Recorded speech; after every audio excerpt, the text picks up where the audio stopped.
네, 안녕하세요. 불스메이커입니다. 오늘은 금융권에 합격하는 자소서를 쓰는 법, 그 중에 이제 제목에 대한 영상을 제작해 보겠습니다. 일단 제 소개를 드리면 저는 2020년에 삼성증권 대졸공채로 입사를 했고요. 4년 정도 다니다가 현재는 퇴사를 하고 금융권 취업 준비생들을 돕는 역할을 하고 있습니다. 저는 뭐 취업 컨설팅을 메인으로 하고 이제 크몽이나 네이버에서 금융권 합격 비법 자소서 편이라는 전자책 또 판매를 하고 있고, 금융권 취업 패키지도 운영을 하고 있어요. 그래서 크몽이나 네이버에 불스메이커라고 검색을 하시면 저를 찾아보실 수 있을 겁니다. 오늘 다룰 내용은, 자소서 내용은 요 전자책에 나오는 내용 중에 일부를 제목에 대해서 어떻게 작성을 해야 되는지에 대해서 소개를 드리려고 합니다. 자, 설문조사 한 인사 담당자 100여 명한테 설문조사를 했더니 평균적으로 취업 담당자가 한 명의 자소서를 읽는 시간이 얼마나 되시나요? 물어봤어요. 그랬더니 조사 결과는 평균 한 5에서 10분 내외였습니다. 구체적으로는 5분 이내로 합격 여부를 결정한다. 라고 답한 인사 담당자가 한 30% 됐고요. 가장 많았습니다. 그 다음에 3분 이내, 더 짧죠?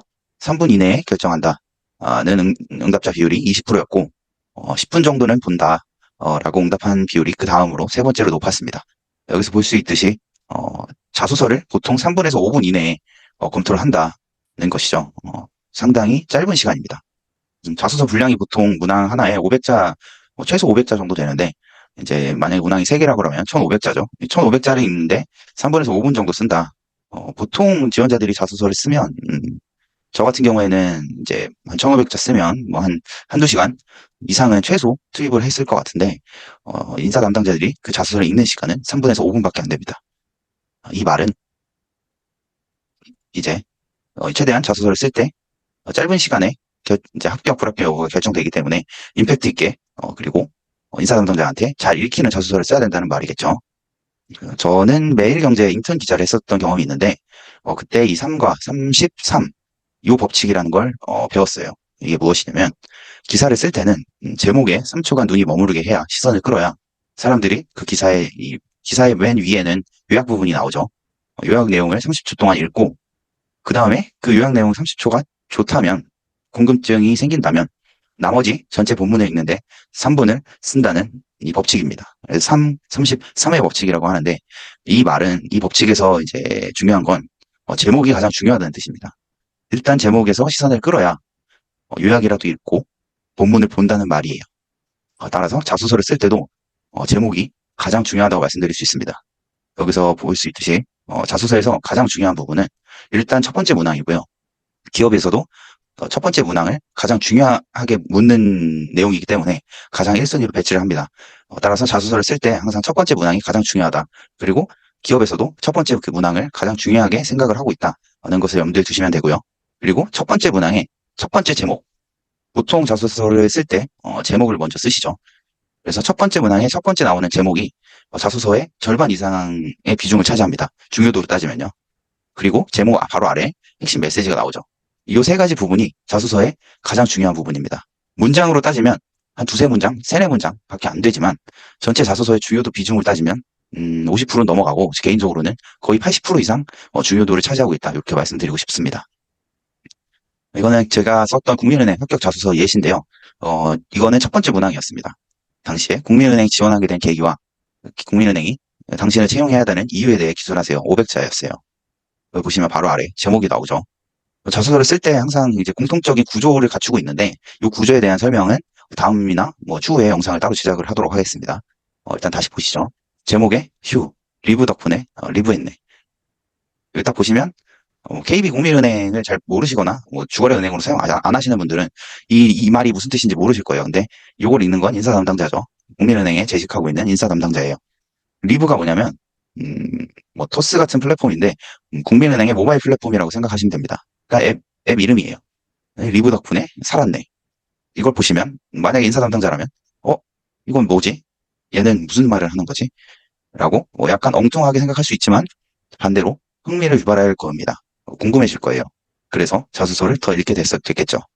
이렇게 제목은 반드시 채용 담당자의 흥미와 호기심을 유발할 수 있도록 이제 작성을 해주셔야 합격률이 올라가고 읽히는 자소서를 쓸 수가 있습니다. 따라서 제목은 반드시 흥미와 호기심을 유발하도록 쓸 것. 그리고 전체 내용을 아우르는 내용을 쓰면 좋습니다. 그리고 이렇게 제목이 추상적이면 일단 궁금증은 자아냈는데 무슨 말을 할 건지는 모르잖아요. 그렇기 때문에 제목 바로 다음에 핵심 메시지를 쓰게 됩니다. 고객의 생활에 도움이 되는 금융 서비스를 제공하기 위해 IT와 금융을 융합한 하이브리드 UB가 되겠습니다. 여기까지만 적으면 이 제목과 핵심 메시지를 보고 이 지원자가 지원 동기와 이제 자기가 하려고 하는 점이 뭔지 대충은 감이 올 겁니다. 그리고 나서 아래 본문을 읽게 되겠죠. 만약에 자소서 내용이 진부하다는 건 전체 내용이 진부하다는 걸 뜻합니다. 제목만 봐도 이 지원자가 뭐 흥미로운 얘기를 써놨는지, 이 지원자만의 스토리가 있는지 대충은 파악할 수 있거든요. 여러분이 뭐 기사를 볼 때도 제목이 진부하면 잘 안 읽게 되잖아요. 자소서도 마찬가지입니다. 그래서 자소서 내용은 진부하지 않게 신선하게 작성을 해주셔야 되고요. 앞에서 말씀드렸지만 자소서에서 가장 중요한 거는 첫 문항의 첫 번째 제목입니다. 그리고 이 제목은 다시 한번 강조드리지만 흥미와 호기심을 유발해야 됩니다.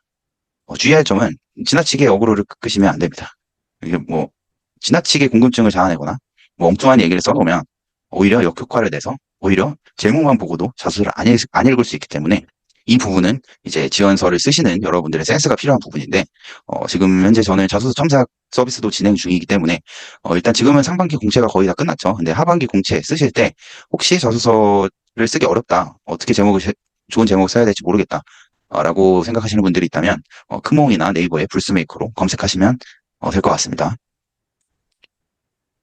방금 말씀드렸듯이 저는 크몽이랑 숨고 네이버에서 금융권 취업 컨설팅을 제공하고 있고요. 자소서 첨삭 서비스도 제공하고 있으니까 크몽을 이용하시는 분들은 불스메이커라고 한번 쳐보시면 제 서비스들을 만나보실 수 있을 겁니다. 이 색깔도 다 노란색이 파란색으로 비치가 돼서 눈에 쉽게 띌 수 있을 거예요.